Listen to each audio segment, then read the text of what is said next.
दोस्तों नमस्कार। क्या बीजेपी में अब पहले जैसा आत्मविश्वास नहीं रहा? क्या बीजेपी में जो शीर्ष पर बैठे नेता हैं उन्हें डिसीजन लेने में अब बहुत समस्याएं आ रही हैं?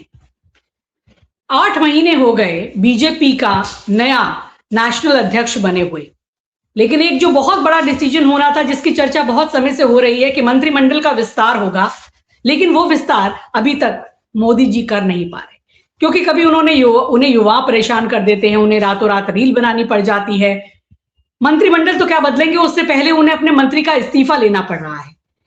यानी कि अब प्रेशर इतना है जो कि उनके डिसीजन में नजर आ रहा है कि जो अहम डिसीजन है वो ले नहीं पा रहे। मंत्रिमंडल का अभी तक विस्तार नहीं हुआ। ये क्या बताता है कि जो नेतृत्व है उसमें कहीं ना कहीं आत्मविश्वास की कमी है, क्योंकि जेनजी ने जिस तरह से घेरा है, और दूसरी बात राहुल गांधी जिस तरह लगातार घेराबंदी कर रहे हैं, भाजपा को लगता है कि अपने ही चक्र में राहुल गांधी ने फंसा दिया है।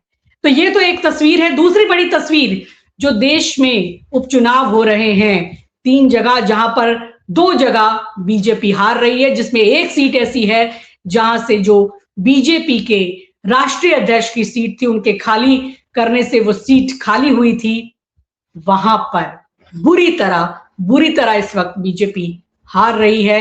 प्रशांत किशोर अभी तक जो जानकारी है 11,000 से ज्यादा वोटों से आगे हैं। तो ये संदेश क्या जाएगा? क्या यही डर है? न मंत्रिमंडल का विस्तार हो रहा है, न संसद में आ पा रहे हैं, न कोई बयान दे पा रहे हैं। आखिर चल क्या रहा है बीजेपी में, और राहुल गांधी ने ऐसा क्या किया है जो घबराई है बीजेपी? संतोष जी के पास हम चलेंगे। संतोष जी, बहुत सारी हलचल, बहुत सारी खबरें हैं, और ये कोई भी खबर बीजेपी के लिए तो अच्छी नहीं है। क्या कहेंगे?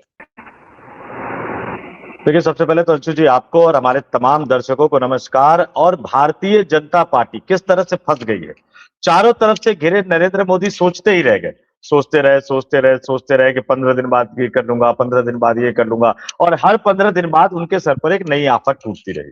तो चारों तरफ से घिरे नरेंद्र मोदी सोचते रह गए। इस बीच राहुल गांधी ने वो बड़ा कमाल, वो बड़ा धमाका कर दिया, जो आज से कुछ दिन पहले, ज्यादा दिन नहीं बीते अंशु जी, कुछ दिन पहले भारतीय जनता पार्टी के दिग्गज नेता और मोदी के मंत्री कह रहे थे दम है तो करके दिखाओ। राहुल गांधी पे बार बार सवाल उठ रहा था कि दम है तो करके दिखाओ। अब राहुल गांधी ने तो करके दिखा दिया। अब मोदी साहब में दम है कि नहीं वो तो अलग बात है, लेकिन चूंकि आपने आप चुनाव का जिक्र किया, ये उपचुनाव जो है, इनके बारे में भी दर्शकों को थोड़ा सा जो है वो बताना चाहिए। तो मुझे लगा कि दर्शकों को हम थोड़ा सा बताएंगे। पहले वो राहुल और ये सब जो हुआ है उसके बारे में भी जानकारी देंगे, लेकिन थोड़ा सा दर्शकों को हम सीधे सीधे चुनाव आयोग की जो वेबसाइट है, अभी जब हम रिकॉर्ड कर रहे हैं, ये हम रिकॉर्ड कर रहे हैं 1:32 पर, तो इस 1:32 पर चुनाव आयोग की वेबसाइट क्या कह रही है वो मैंने दिखा दिया है दर्शकों को। और इसमें देखिए, बिहार का बांकीपुर विधानसभा, जो कि पुश्तैनी सीट है भारतीय जनता पार्टी के वर्तमान राष्ट्रीय अध्यक्ष नितिन नवीन की, लगातार 1995 से जीत रहे हैं, चाहे वो चुनाव हो या उपचुनाव हो। यहां पर पीछे चल रही है भारतीय जनता पार्टी, प्रशांत किशोर जन स्वराज पार्टी के आगे चल रहे हैं। और मैं थोड़ा सा इसका आपको डिटेल भी बता देता हूं कि क्या हो गया। ये 31 राउंड की कुल गिनती होनी है, 13 राउंड की गिनती हो चुकी है, और यहां पर प्रशांत किशोर को 26,113 वोट मिले हैं, और नीरज कुमार जो कि भारतीय जनता पार्टी के हैं, उनको सिर्फ 18,994 वोट मिले हैं। यानी 7,119 वोटों से प्रशांत किशोर जो है वो इस पर आगे चल रहे हैं। अब दूसरी तीसरी कोने वाली जो सीट है दतिया, ये भी आमतौर पर बीजेपी की सीट मानी जाती है, पिछली बार नहीं जीत पाए थे ये। यहां पर कांग्रेस पार्टी का जो उम्मीदवार है घनश्याम सिंह, जो उम्मीदवार हैं वो आगे चल रहे हैं। और यहां पर बता दूं कि मध्य प्रदेश की दतिया विधानसभा सीट घनश्याम सिंह 31,436 वोट मिल चुके हैं। यहाँ कुल 15 राउंड की गिनती होनी है, जिसमें से 7 राउंड की गिनती हो चुकी है, और इस 7 राउंड की गिनती में वो भारतीय जनता पार्टी के उम्मीदवार से 3,295 से आगे चल रहे हैं। तो ये दतिया विधानसभा की। और तीसरी जो गुजरात की भारतीय जनता पार्टी का मजबूत गढ़, यहां से जरूर भारतीय जनता पार्टी आगे चल रही है। 19 राउंड की गिनती होनी है, जिसमें से 16 राउंड की गिनती हो चुकी है, और ये 16 राउंड में 46,567 वोट भारतीय जनता पार्टी के उम्मीदवार को मिले हैं, और ये 25,794 वोट से आगे हैं। एक चीज दर्शकों को मैं जरूर कहूंगा, गौर करें, जहां से बीजेपी जीत रही है 19 में से 16 राउंड की गिनती हो चुकी है, और जहां बीजेपी हार रही है वहां ये गिनती की रफ्तार इतनी स्लो क्यों है? ये अंशु जी अपने आप में एक निश्चित तौर पर एक बड़ा सवाल है कि ऐसा क्यों हो रहा है। और ये चीजें ये बता रही है कि कहां भारतीय जनता पार्टी जो है वो लैग कर रही है। 3 में से 2 हारना। और अब हम आते हैं आज के मुद्दे पर। कर्नाटक में कांग्रेस पार्टी ने, राहुल गांधी ने पहली बार एक चमत्कार किया था, बड़ी खामोशी से मुख्यमंत्री बदल देना। इस तरह की चीजें आमतौर पर भारतीय जनता पार्टी करती थी। ये कहा जाता था कि राहुल गांधी क्यों नहीं कर पा रहे, तो कहा जाता था क्योंकि केंद्र में सत्ता में नहीं है, इसलिए नेता डरते नहीं है।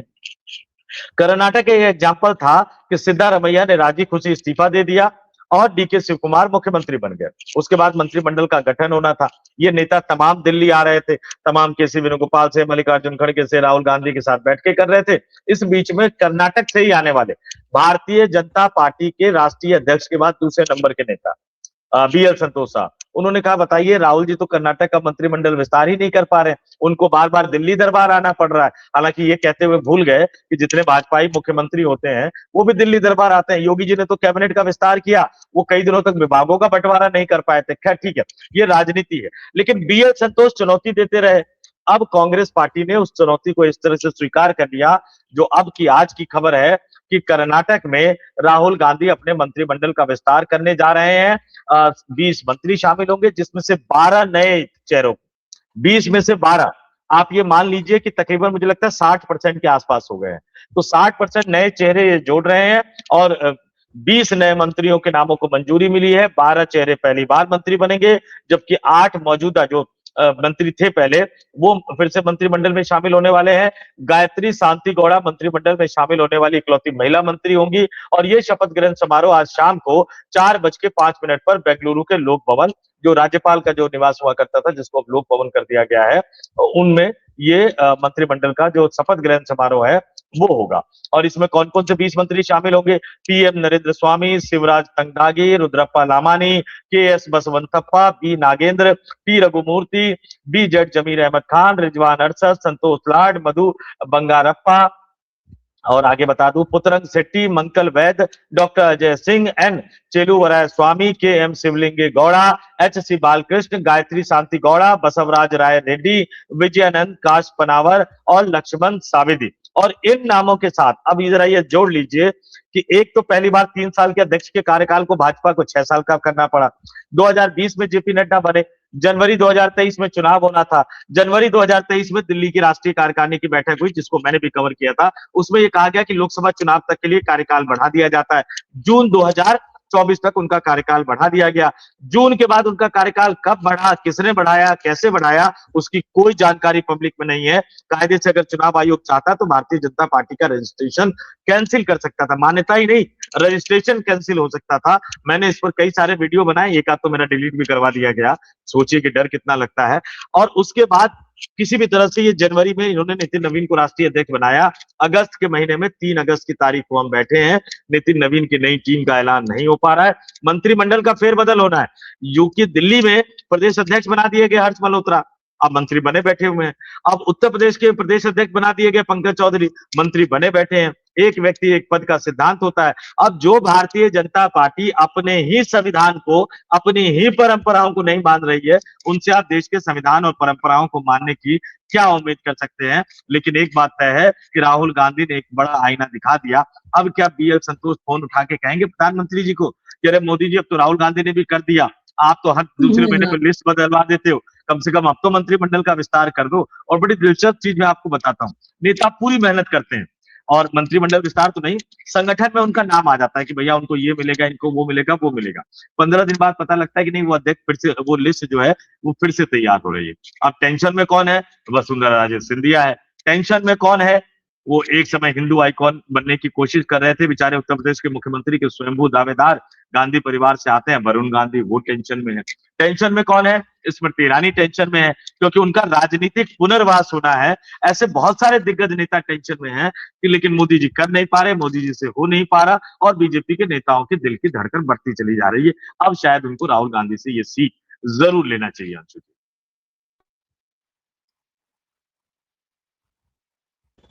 ये तो कहना ही पड़ेगा कि राहुल गांधी ने एक बड़ी लकीर, बहुत बड़ी लकीर इन लोगों के आगे खींच दी है कि जिस तरह से वो डिसीजन लिए जा रहे हैं कि भाई वहां उन्होंने मंत्रिमंडल का विस्तार भी करा दिया, पार्लियामेंट में उन्होंने राम मंदिर चढ़ावा चोरी और तमाम मुद्दों से और छात्रों पर बर्बरता से ऐसा कोहराम मचा कर रखा है कि भाई सदन में ही नहीं आ रहे हैं। सदन में ही नहीं आ रहे हैं, ना गृह मंत्री, ना प्रधानमंत्री, ना कोई जवाब दे रहे हैं, और इतना कि डर इतना लगता है कि अपने घर के आगे सुरक्षा बढ़ा ली है। वो जहां जाते हैं उनका घेराव होता है। लेकिन संतोष जी, बात यहाँ ये सोचने की है, अब ये जो बीजेपी है वो पहले जैसी बीजेपी नहीं दिख रही। क्या ये ढलान की तरफ जा रही है?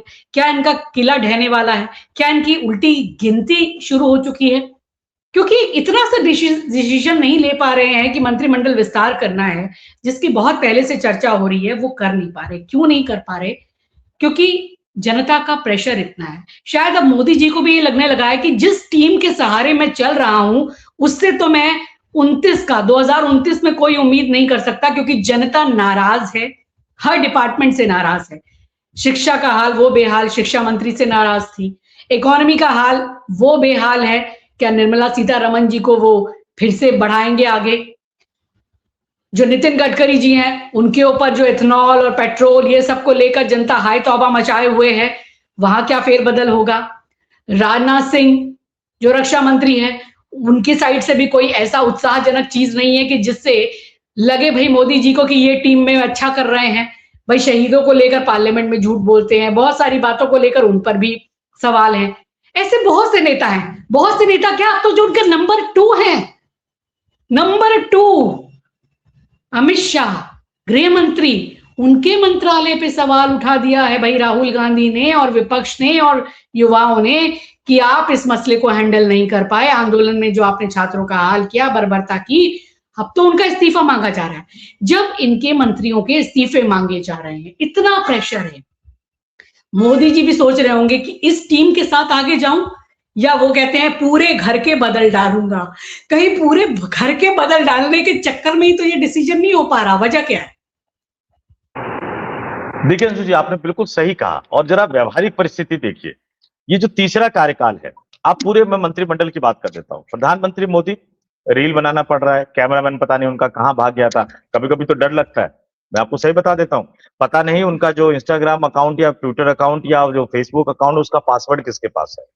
मुझे कभी कभी डर लगता है कि रात को 1 बजे वो उठ जाए और वो घोषणा कर दे कि हम भी अमेरिका से लड़ाई लड़ेंगे, या वो कुछ ऐसी घोषणा कर दे जो भारत के राष्ट्रीय हितों के खिलाफ चला जाए।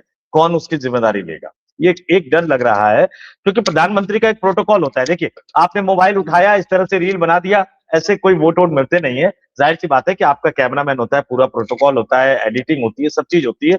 और बहुत सारे लोग कहते हैं कि जो प्रधानमंत्री की एक एडिटिंग, चीज आपको टोकना, एक चीज टोकना चाहूंगी हाँ, भाई, सीएमओ का पूरा एक स्टाफ होता है, उनके सलाहकार होते हैं, पूरा रात को 12 बजे क्या ये मौजूद रहते होंगे उनकी सलाह के बिना? मतलब ये बहुत बड़ा डिसीजन है। अगर प्राइम मिनिस्टर इस तरह संवाद कर रहे हैं तो वो अधिकारी उनको बता के कर रहे हैं कि खुद कर रहे हैं? देखिए मैंने यही बात कही। मैंने कहा कि लोग कहते थे कि प्रधानमंत्री का वीडियो एडिटेड आता है, आना चाहिए एडिटेड। अगर कुछ गलत बोल जाए तो वो एडिट होना चाहिए, उसमें कहीं कोई गलत नहीं। लेकिन क्या यहाँ प्रॉपर एडिटिंग हुई? क्या यहाँ प्रॉपर वीडियो को चेक किया गया? ये जो आपका सवाल है ये बहुत बड़ा है। कई बार होता क्या है कि नेता जब अकेला ही सब कुछ करना चाहता है तो धीरे धीरे लोग उसको सलाह देने की हिम्मत नहीं कर पाते, लेकिन वो देश के लिए खतरनाक होता है। तो ये 12, साढ़े 12 बजे, 1 बजे, रात बजे उनको वीडियो बनाना थोड़ा सा बंद कर देना चाहिए, या फिर 24 घंटे कोई ना कोई उसकी निगरानी करने के लिए होना चाहिए। जो वीडियो वो बनाते हैं, प्रधानमंत्री की निगरानी नहीं, जो वीडियो बनाते हैं, जो वो कंटेंट बनाते हैं, उसकी निगरानी के लिए होना चाहिए। नहीं तो अभी लोग टूट पड़ेंगे, बाकी लोग, कि भाई प्रधानमंत्री की भी व्यक्तिगत स्वतंत्रता है, होनी चाहिए।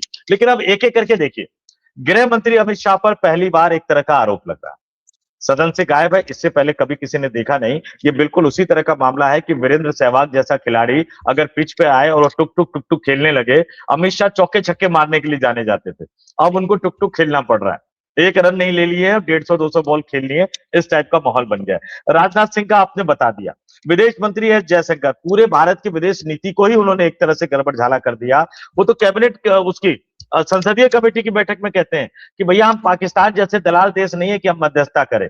जवाहरलाल नेहरू से लेकर नरेंद्र मोदी की सरकार तक कई ऐसे मामले आए जब भारत ने अंतरराष्ट्रीय मामलों में मध्यस्थता की है, चाहे ऑन द रिकॉर्ड, चाहे ऑफ द रिकॉर्ड। और यही नरेंद्र मोदी रूस भी जाते थे कि शांति से बात करो यूक्रेन से, यूक्रेन को भी कहते थे शांति से बात करो, वो मध्यस्थता नहीं तो क्या थी। तो इस तरह से नाच न जाने आंगन टेढ़ा। पूरे के पूरे मंत्रियों की लिस्ट निकाल कर देख लीजिए, एक मंत्री ऐसा नहीं बचेगा जिस पर कोई आरोप ना हो। और उससे भी दिलचस्प बात मैं आपको बता देता हूं, मनमोहन सिंह का जो कार्यकाल था, दूसरा कार्यकाल, उसमें 3 साल के बाद, 2012 के बाद बहुत सारी खबरें बाहर आती थी। आपको लगता था अंशु जी कि ऐसी बाहर आती? मैं बीट रिपोर्टर रहा हुआ हूं और बहुत सारे मंत्रालय मैंने कवर किए हुए हैं। यूपीए गवर्नमेंट के टाइम में भी बहुत सारे मंत्रालय मैंने कवर किए हुए हैं, रेलवे मंत्रालय, ग्रामीण विकास मंत्रालय, सिविल एविएशन मिनिस्ट्री, कई सारी मिनिस्ट्री मैंने कवर की हुई है। रिपोर्टर्स के पास खबरें चल के आती हैं, लेकिन वो भेजता तो कोई है, कागज की फोटोकॉपी आती है, कहीं से कोई डॉक्यूमेंट आता है, कहीं कुछ चीजें निकल कर आती है। वो तमाम मंत्रियों के बारे में खबरें आ रही थी। 2012 के बाद से लगातार यूपीए सरकार के मंत्रियों की पोल खुल रही थी। क्यों? क्योंकि वो कागज उनके सहकर्मी ही देते थे। पी चिदम्बरम और प्रणब दा की लड़ाई का किस्सा हम सबको मालूम है। हालत तो यहां तक हो गई थी कि वित्त मंत्री के तौर पर आरोप लगा दिया था कि भैया मनमोहन सिंह, प्रधानमंत्री से शिकायत की थी वित्त मंत्री ने कि आपके गृह मंत्री मेरी जासूसी करवा रहे हैं, मेरे कार्यालय में, मेरे चैम्बर में हाँ। बग लगा रखा है। इस तरह के भी आरोप है। सेम वही स्थिति आ गई है अब मोदी सरकार में। मोदी सरकार का एक मंत्री नागपुर पत्र लिखता है, वो प्रधानमंत्री को पत्र लिखता है कि मेरे खिलाफ एक अभियान चलाया जा रहा है, जो बीजेपी का ये नेता है, इसकी सोशल मीडिया की कंपनी है, ये मेरे खिलाफ अभियान चला रहा है, आप इसको रोक लीजिए। फिर उसके बाद कुछ दिनों बाद खबर क्या आती है कॉकरोच जनता पार्टी से कि बीजेपी का एक बड़ा मंत्री का बेटा जो है वो कॉकरोच जनता पार्टी को फंड कर रहा था ताकि नरेंद्र मोदी और अमित शाह परेशान हो। इस तरह की कई खबरें आनी शुरू हो गई है और आने वाले दिनों में इस तरह की खबरें आती रहेंगी अंशु जी। मंत्री एक दूसरे के बारे में खबरें देते रहेंगे। हाँ, एक स्थिति बदल गई है। उस समय मेन स्ट्रीम मीडिया को डर नहीं लगता था, हम लोगों ने बहुत सारी खबरें चलाई। आजकल मेन स्ट्रीम मीडिया की हिम्मत नहीं होती है उन खबरों को छूने की, लेकिन सोशल मीडिया तो है ना, चीजें तेजी से वायरल होती है, चीजें तेजी से आती है। तो आप परिस्थिति देखिए, मोदी साहब अपने मंत्रिमंडल का विस्तार नहीं कर पा रहे हैं, मोदी साहब पार्टी संगठन का गठन नहीं कर पा रहे हैं। अब तक जो फ्रंट फुट पर खेलते हुए नजर आते थे अमित शाह, उनको सदन से भागना पड़ रहा है और मोदी के मंत्री एक दूसरे की पोल खोलते हुए नजर आ रहे हैं। जब वो एक दूसरे की पोल खोलते हुए नजर आ रहे हैं अंशु जी, तो क्या गारंटी है कि पता लगे वो प्रधानमंत्री की पोल खोलने वाला कोई कागज सामने रख दे? बहुत सारी चीजें हैं, क्योंकि पीएमओ ने इस बीच में सारे मंत्रालयों पर एक तरह से अपना कब्जा कर लिया था और उसको चलाने की कोशिश वो कर रहे थे अधिकारियों के जरिए। प्रधानमंत्री जितनी बैठकें मंत्रियों के साथ करते हैं उससे ज्यादा बैठकें वो अधिकारियों के साथ करते हैं, तो अधिकारियों को ही मंत्री बना देना चाहिए। ये तमाम चीजें हैं, लेकिन ठीक है, उनका दिल का जो दर्द है भाजपाइयों का वो छन छन कर निकल कर सामने आ रहा है। और अब तो राहुल गांधी ने दिखा दिया है। भाजपा में बड़ी चर्चा हो रही है इस बात की कि बताओ, आप उनको कह रहे थे कर्नाटक नहीं कर रहे, कर तो दिया उन्होंने। आप कब करोगे मंत्रिमंडल का विस्तार? करो तो सही। वो इतने दिन से हम लोग सूट सिलवा के बैठे हुए हैं, गर्मी में सूट सिलवाया था, अब ठंड का महीना आने वाला है, बारिश शुरू हो गई, ठंड का महीना आने वाला है, फिर ठंडे वाला कोट सिलवाना पड़ेगा, फिर पता लगा फिर गर्मी तक खींच के ले जाओगे। तो रहम करो, बता तो दो कि कब करोगे, या करने की हैसियत में हो भी या नहीं।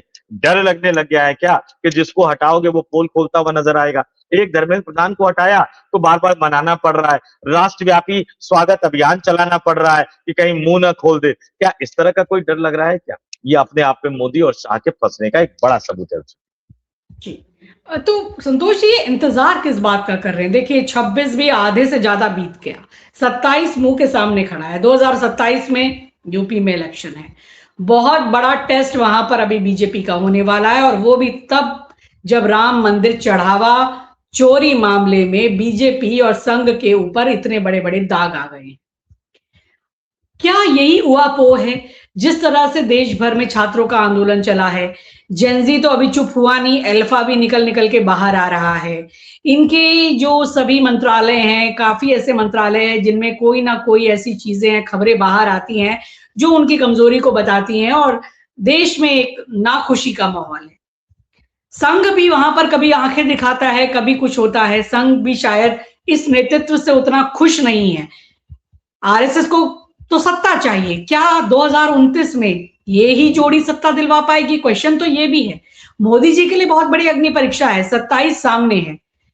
क्या अभी कुछ समय और लेंगे, या वो सोच रहे हैं कि क्या मंत्रिमंडल बनाऊं? क्या बहुत कोई कड़े वो डिसीजन लेने जा रहे हैं?